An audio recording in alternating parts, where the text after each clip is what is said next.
Okay, guys. I wrote another piece of verse. This is a little longer than I normally wrote. I don't quite know what to do with it. It's, like I said, it's a longer piece of stuff that I've done.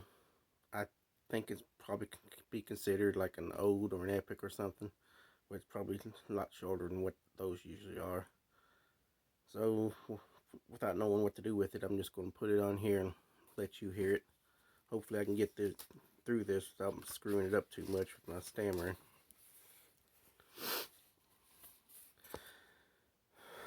Okay,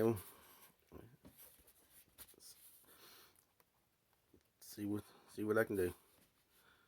When Tim Goldsmith would come to town, he was always quite jovial. Never did he frown. A friend to all, and to all appear. Never did he shed a tear. When he waved, we all said hey. So it happened one day.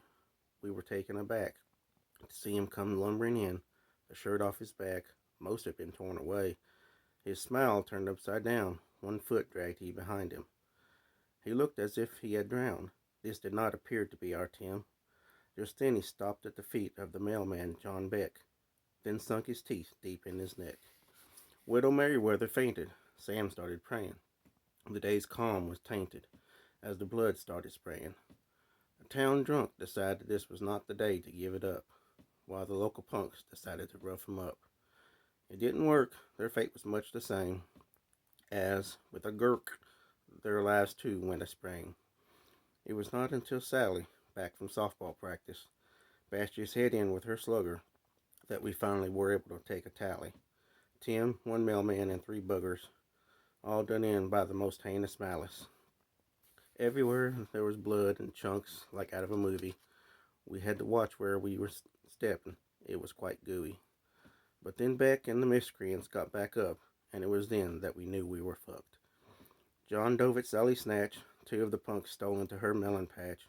The last came at me, and I have to admit, out came the pee, and boy did I shit. That's it. That's how I gave up the ghost. But it hasn't been all bad. You've been quite the host.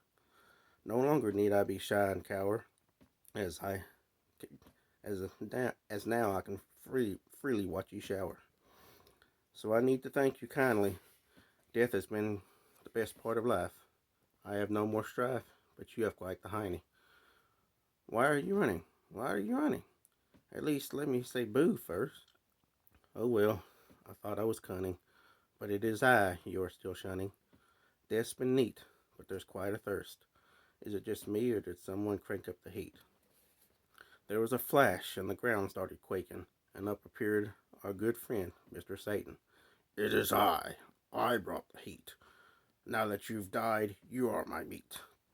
But first, I need the answer to one question. Did it hurt when you fell from heaven? You dare to jest? What I have for you is one evil test. Look, sir, my man Jesus once bound you in chains, and I know I can do the same. You are a fool, and fools I have no pity. I have the urge to throw you in the mire. That's quite shitty. I am not afraid of you, for my heart is righteous.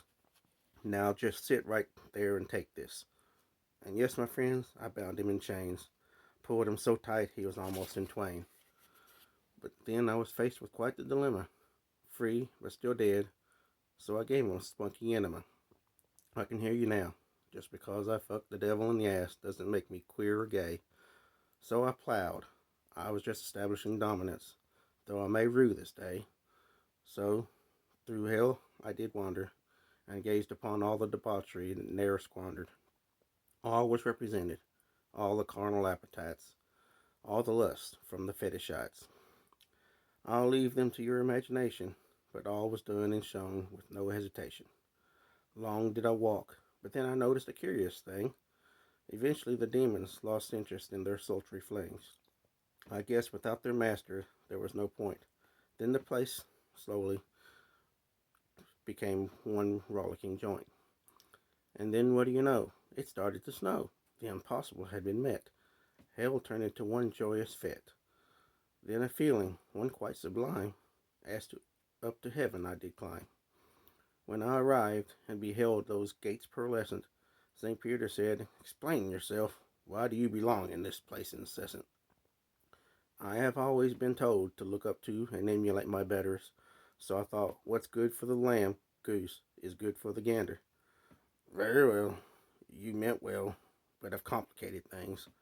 Go inside and listen to the angels sing. Complicated? But isn't it all part of the grand plan? Surely thy God art the man. You speak true. This action I would still eschew. All right, and with that in I went. Then a voice from on high called down and went, "You shall not have entry.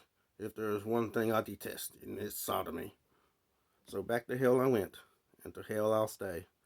How shall my time be spent? Right now, I feel like talking to Dante. Well, there you go. That's what I got so far. I don't know if I'll change it any or if I'll add to it later. That's what I got right now. I did better than I thought I would. Hope you like it. If you care, leave a comment. I'll see you next time.